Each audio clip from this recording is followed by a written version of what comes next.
পাঁচবিবিতে মধ্যরাতে শীতার্ত মানুষের মাঝে কম্বল দিলেন এসপি মোহাম্মদ আলামিন। জয়পুরহাট জেলা প্রতিনিধি জানাচ্ছেন বিস্তারিত।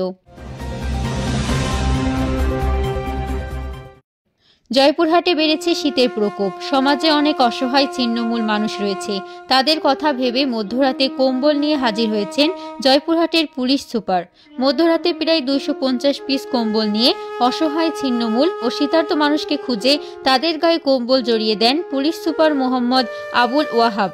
সোমবার রাত 9:30টার দিকে পাঁচবিবির বাগজানা ইউনিয়নের সনাতন ধর্মের 30 জন, উসাই মিশনের পাশে আদিবাসীদের মাঝে 50 পিস ও বীরনগর উচ্চ বিদ্যালয়ের মাঠে 50 পিস এবং পাঁচবিবি রেলওয়ে স্টেশন এলাকা ও পাঁচবিবি শহরের বিভিন্ন পয়েন্ট এলাকায় ঘুরে শীতার্তদের মাঝে 120 পিস কম্বল বিতরণ করেন পুলিশ সুপার। কনকনে শীতের তীব্রতা উপেক্ষা করে পাতলা এক চাদর গায়ে জড়িয়ে এই কনকনে শীতের মধ্যে দাঁড়িয়েছিলেন 100 বছর বয়সী এক বৃদ্ধ লোক। পুলিশ সুপার তার গায়ে কম্বল দেওয়ায় তিনি খুশিতে আত্মহারা।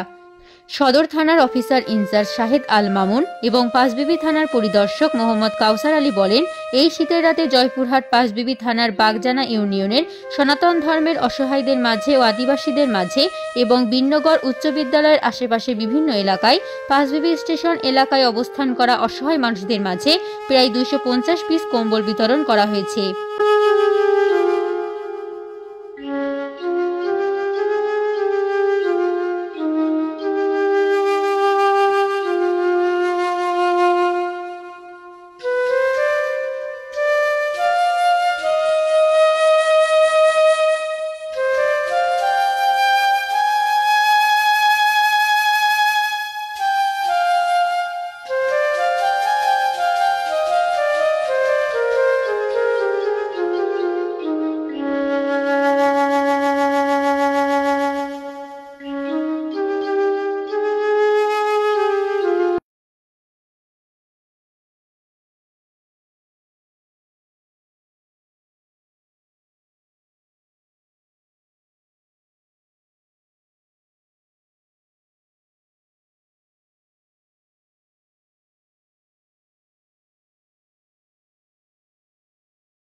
জেলা পুলিশের পক্ষ থেকে জয়পুরহাটের 4টি জায়গায় আজকে আমরা শীতবস্ত্র বিতরণ করেছি, বিশেষ করে ক্ষুদ্র নিকৃষ্টি মানুষের মধ্যে এবং এই পাঁচবিবি রেল স্টেশনে।